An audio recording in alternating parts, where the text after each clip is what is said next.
তৈরির নামে জালিয়াতি, বেলগড়িয়ায় প্রমোটার দৌরাত্ম্য, অভিযোগ 4 বছর কেটে গিয়েছে, আজও চুক্তি অনুযায়ী জমির মালিককে টাকা দেননি, ফ্ল্যাটও দেননি, উল্টে হুমকি দিয়েছেন।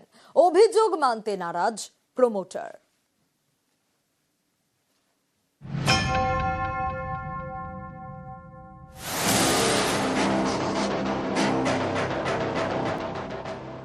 তিন কাঠা জমি, তাতে ছোট বাড়ি। এই বাড়ি ভেঙে হবে বহুতল, তাতে টাকা যেমন পাবেন তেমনি ফ্ল্যাটও পাবেন। এই আশায় প্রমোটারের সঙ্গে চুক্তি করেছিলেন উত্তর 24 পরগনার বেলঘড়িয়ার বাসিন্দা বিভাস বন্দ্যোপাধ্যায়। কিন্তু 4 বছর পরেও টাকা, ফ্ল্যাট কিছুই পাননি বলে অভিযোগ জমির মালিকের। আমার সঙ্গে 40-60 রেশিও ছিল, তা তিনি কিছুতে বুঝিয়ে দিচ্ছেন না। উল্টে আমি যখন বলেছি আমার মেয়ের এই অবস্থা, তখন উনি কোনো গাও তো করেননি, উল্টে চন্দন মজুমদার এরা আমায় গলা ধাক্কা দিয়ে বার করে দিয়েছে। 100 বার প্রতারণার শিকার। 2020 সালের নভেম্বরে প্রমোটার প্রিয়তোষ মজুমদারের সঙ্গে বিভাস বন্দ্যোপাধ্যায়ের চুক্তি হয়। ঠিক হয় 3 কাঠা 6 ছটাক জমিতে বহুতল হবে। এর বিনিময়ে টাকা এবং ফ্ল্যাট দেবেন প্রমোটার। 2 বছরের মধ্যে টাকা, ফ্ল্যাট দেওয়ার কথা। অভিযোগ 4 বছর পরেও কিছুই দেননি প্রমোটার। বিভাস বন্দ্যোপাধ্যায়ের আরও দাবি, টাকা, ফ্ল্যাট চাইলে প্রমোটার উল্টে হুমকি দেন। নতুন ফ্ল্যাটের চক্করে পরিবার নিয়ে বাড়ি ছাড়তে হয়েছে বিভাস বন্দ্যোপাধ্যায়কে। কয়েক মাস প্রমোটার ভাড়া দেন, তারপর থেকে আর ভাড়াও দেন না বলে অভিযোগ। এখন মেয়ের শ্বশুর বাড়িতে থাকছেন বৃদ্ধ বিভাস বন্দ্যোপাধ্যায়। তার হার্টের অসুখ, মেয়ের কিডনির সমস্যা, চিকিৎসার জন্য টাকার দরকার। সম্বল বলতে ছিল ছোট বাড়ি এবং জমিটা, সেটা নিয়ে এখন জটিলতা। অভিযোগ এ নিয়ে থানায় জানিয়েও লাভ হয়নি।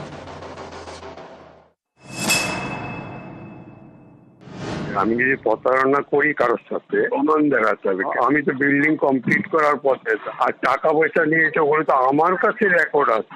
আমার পেপারসে যদি কোনো রকম কিছু থাকে, যে কোনো শাস্তি আমি মাথায় পেতে নিব। আইন অনুযায়ী নির্দিষ্ট সময়ের মধ্যে ফ্ল্যাট তৈরি করতে না পারলে প্রমোটারকে শাস্তি পেতে হবে, জরিমানা দিতে হবে।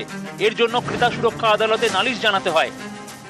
এইসব খেলাগুলো হয় ছোট প্রমোটাররা যেখানে থাকে সেখানে এইসব খেলাগুলো হয়। সুতরাং আমরা সব জায়গায় চাইবো যে পুরোটাই রেরার আন্ডারে আসুক। এই আছে আমাদের 3টাই হয়। রেরা যদি না যেতে পারে তাহলে কনজিউমার কোর্ট আছে, কনজিউমার কোর্টে প্রমোটারকে টানতে পারে। বেলঘড়িয়ার প্রমোটারের বিরুদ্ধে ক্রেতা সুরক্ষা আদালতে অভিযোগ জানিয়েছে বন্দ্যোপাধ্যায় পরিবার। গত বছর অক্টোবরে এই কোর্টে শুনানি এড়ান প্রমোটার। পরবর্তী শুনানি 24 এপ্রিল। সুবীর দে, নিউজ 18 বাংলা। বেআইনি নির্মাণ ভাঙায় কড়া কলকাতা পুরসভা। বেআইনি নির্মাণ ভাঙা নিয়ে পুরসভার ইঞ্জিনিয়ারদের ভূমিকায় ক্ষুব্ধ মেয়র। আজ টক টু মেয়রে কড়া বার্তা দেন ফিরহাদ হাকিম। গতকালই টক টু মেয়রে কড়া বার্তা ফিরহাদ হাকিমের। বেআইনি নির্মাণ ভাঙায় কড়া কলকাতা পুরসভা।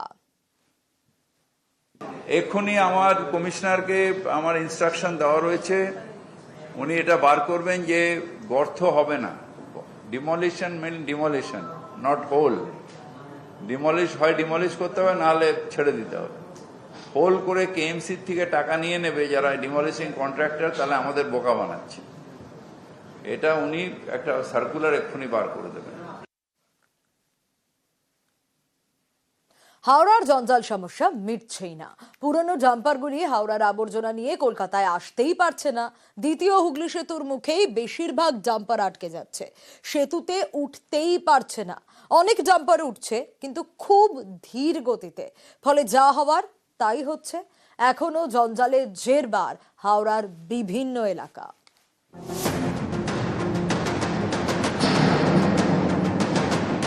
হাওড়ার বেলগাছিয়ায় আবর্জনার পাহাড়ে বিপত্তি। এর জেরে হাওড়া শহরে নানা প্রান্তে আবর্জনা অস্বস্তি।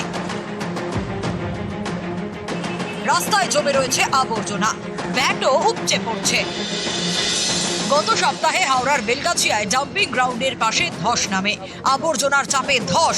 এই আতঙ্কে বেলগাছিয়া ভাগাড়ে আবর্জনা ফেলা বন্ধ করা হয়। ঠিক হয় হাওড়ার জগাছার আরুপাড়ায় নতুন ডাম্পিং গ্রাউন্ড তৈরি হবে, কিন্তু স্থানীয়দের আপত্তিতে সেটা আর হয়নি। এরপর কলকাতার ধাপায় হাওড়ার আবর্জনা ফেলার সিদ্ধান্ত হয়, সেটাও করা যাচ্ছে না। কারণ হাওড়া পুরসভার আবর্জনা বহনকারী ডাম্পারগুলি অনেক পুরনো। আবর্জনার বোঝা নিয়ে এইসব পুরনো ডাম্পারগুলি দ্বিতীয় হুগলি সেতুতে উঠতে পারছে না। এর জেরে হাওড়ার 14টি ওয়ার্ডে আবর্জনা সাফাই পুরোপুরি বন্ধ। হাতে গোনা কয়েকটি ডাম্পার দ্বিতীয় হুগলি সেতু ধরে কলকাতায় এসে ধাপায় জঞ্জাল ফেলেছে, কিন্তু এই সব ডাম্পারের গতি খুবই ধীর, ফলে অনেক সময় লেগে যাচ্ছে। ময়লা পরিষ্কার হচ্ছে না, লোকের আবর্জনা হয়ে যাচ্ছে, লোক যেতে পারছে না, গাড়ি ঘোড়া চলতে পারছে না, এর জন্য অসুবিধাজনক। রাস্তার ডাস্টবিন থেকে পুরসভার ভ্যাট, সব জায়গায় আবর্জনা জমে রয়েছে, কোথাও কোথাও উপচে পড়ছে। আবর্জনার দুর্গন্ধ এবং দূষণে নানা রোগ ছড়াচ্ছে বলেও অভিযোগ। এলাকায় নোংরা ভর্তি, ভ্যাট উপচে পড়ছে ময়লা, তার উপর দুর্গন্ধ বেরোচ্ছে। কর্পোরেশনের বোর্ড যেমন ভেঙে পড়েছে, ডাম্পার গুলো তো ভেঙে পড়েছে। অপরিকল্পিত একটা চিন্তা ভাবনা থাকলে এই দশাই হবে হাওড়া শহরের। হাওড়ার পঞ্চানন তলা থেকে কদমতলা, শানপুর কালীতলা থেকে কৈলাস ব্যানার্জি লেন, হাওড়া শহরের নানা প্রান্ত জঞ্জালে জেরবার। অন্য বিকল্প আমরা চেষ্টা করছি অ্যারেঞ্জ করার। হঠাৎ করে একটা এতদিনের সিস্টেম একটা সাডেনলি জিনিসটা ক্র্যাশ করেছে, তার জন্য ন্যাচারালি একটু এই সময় লাগছে, কিন্তু আমাদের গার্বেজ কালেকশন শুরু হয়ে গেছে। হাওড়া থেকে রাজু ভূঁইয়ার সঙ্গে দেবাশিস চক্রবর্তী, নিউজ 18 বাংলা। সুখা পুরুলিয়ায় মাটি ফুঁড়ে জল, নিজেই জল বেরোচ্ছে 3 বছর ধরে। আরশায় মাটি ফুঁড়ে জল, আর আরশার বারপাড়ায় আরটিজিও কূপ পরিদর্শন। আরো বিস্তারিত এই বিষয়ে জানবো, ইন্দ্রজিৎ রয়েছে আমার সঙ্গে। ইন্দ্রজিৎ,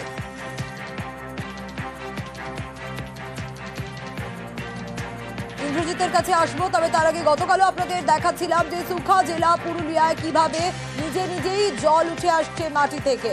আর আরশার বারপাড়ায় সেই ছবি আপনাদের দেখাচ্ছি, নিজেই বেরোচ্ছে জল 3 বছর ধরে। আরশার বারপাড়ায় আরটিজিও কূপ পরিদর্শন, আরটিজিও কূপ পরিদর্শনে ভিডিও। আরো বিস্তারিত জানতে পারবো ইন্দ্রজিতের কাছ থেকে। ইন্দ্রজিৎ, দেখো, এই খবর আমরা করেছিলাম আরশার বারপাড়া গ্রামে, এবং এই গ্রামে প্রায় 3 বছর ধরে আরটিজিও কূপ থেকে জল বেরিয়ে আসছে এবং সেই জল ব্যবহার করছে গ্রামের মানুষ। শুধু যে ব্যবহার করছে তেমনটা না, একেবারেই চাষবাসের ক্ষেত্রেও তারা উপকৃত হচ্ছে। এবং সেই খবর আমরা আমাদের দেখানোর পরেই খবর ছড়িয়ে পড়ে গোটা এলাকায়, এবং তারপরেই ওখানে ভিড় জমায়। গ্রামের পাশাপাশি গ্রামের মানুষও যেমন দেখতে যায়, তেমনি আরশা ব্লকের ভিডিও তিনি যান এবং তিনি দেখেন, পরিদর্শন করেন, এবং তিনি যেটি বলেন যে এই জল যাতে সম্পূর্ণ জলটি গ্রামের মানুষ ব্যবহার করতে পারে এবং জল সঞ্চয় করা যেতে পারে, সেই বিষয়গুলি তিনি খতিয়ে দেখবেন। এবং ইতিমধ্যেই তিনি পিএইচ এর সাথে কথা বলবেন বলে জানিয়েছেন আরশা ব্লকের বিডিও গোপাল সরকার। তিনি পরিদর্শন করেছেন এবং তিনি বলেছেন যে এই আরটিজিও যে কূপ রয়েছে, এই প্রাকৃতিক ভাবে যে জল আসছে, গ্রামের মানুষ উপকৃত হচ্ছে, এবং এই জল সম্পূর্ণ যাতে গ্রামের মানুষ ব্যবহার করতে পারে সেই উদ্যোগ নেবেন তিনি। বেশ,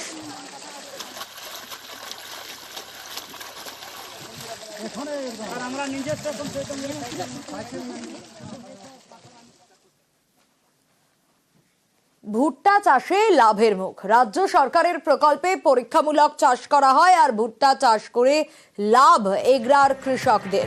এগরার মহাবিশ্রা গ্রামেই পরীক্ষামূলক ভুট্টা চাষ। আরো বিস্তারিত পঙ্কজ জানাতে পারবে। পঙ্কজ, এই যে ভুট্টা চাষ পরীক্ষামূলকভাবে চাষ করা হয় রাজ্য সরকারের প্রকল্পে, আর তাতে লাভের মুখ দেখলো কৃষকরা, স্বাভাবিকভাবেই তো তারা খুশি। একেবারে স্বাভাবিকভাবে খুশি এই কৃষকরা। তোমাকে জানে কি, এগুলা 1 নম্বর ব্লকের এই মহাবিশ্বা গ্রামের এই কৃষক, তিনি কিন্তু রাজ্য সরকারের যে আত্মা প্রকল্প রয়েছে, সেই আত্মা প্রকল্পের মাধ্যমে প্রায় 25 ডিসমিল জায়গায় তিনি ভুট্টা চাষ করছেন। যেখানে তিনি গত বছর বাদাম চাষ করেছিলেন, বাদাম চাষে বহু ব্যয় হয়েছিল, তারপরে তিনি লাভ হতে পারেনি, লাভ দেখতে পারেনি। তারপরে কিন্তু যে সরকারি এই প্রকল্পের মাধ্যমে এই ভুট্টা চাষ করে তিনি লাভের মুখ দেখছেন, এমনটাই তিনি বলছেন। সেক্ষেত্রে তিনি জানাচ্ছেন এবং কৃষকদেরকেও বার্তা দিচ্ছেন যে এলাকায়, যে সমস্ত এলাকায় বাদাম চাষ বা ধান চাষ বা অন্যান্য সবজি চাষের পাশাপাশি যদি ভুট্টা চাষ করা হয়, তাহলে অনেক লাভবান হবে কৃষকরা। এই ভুট্টা চাষের মধ্যে যেখানে সার ওষুধের প্রয়োগ অনেকটাই কম এবং রোগ প্রতিরোধ ক্ষমতাও বেশি, তার জন্য কিন্তু এই সমস্ত চাষে, এই যে ভুট্টা চাষে লাভবান হবেন কৃষকরা, এমনটাই তিনি বার্তাও দিয়েছেন। বেশ, ভুট্টা চাষে যে কম খরচে বেশি লাভ, সেই লাভজনক জায়গাতে পৌঁছানোর জন্য আমি এডিও সাহেবের পাশে পৌঁছেছিলাম, ওনাকে অনুরোধ করেছিলাম। উনি আমাকে কিছু কিছু ম্যাটেরিয়ালস দিয়ে এবং সাহায্য সহযোগিতা করে আমাকে আরও উদ্বুদ্ধ করেন। এই 25 ডিসিমিল জায়গায় আমি গত বছর বাদাম চাষ করে মাত্র 5,000 টাকা লাভ করেছিলাম। এবছর আশা করি 25,000 টাকা লাভ করব। আমরা দেখুন আমাদের এই এগরা সারাউন্ডিংয়ে সাধারণত আমরা দেখছি বাদাম চাষ এবং ধান চাষ, মূলত এই দুটো চাষই দেখছি। তো আমরা এই আত্মা প্রকল্পের মাধ্যমে আমরা প্রথমবার এখানে চেষ্টা করলাম সুইট কর্ন। এই ভুট্টা হচ্ছে সুইট কর্ন, আস্তে আস্তে ডিমান্ডটা দিনে দিনে বাড়ছে। আমরা এখানে 4-5 জন চাষিকে টোটাল এগরাতে আমরা চুজ করেছি আপাতত। আগামী দিনে এটা আমাদের দৃষ্টান্তমূলক উদাহরণ হিসেবে আমরা দেখছি যেটাতে এক্স্যাক্টলি আমাদের কি হচ্ছে আগামী দিনে। চাষ করে তো লাভবান হবে আশা করছি।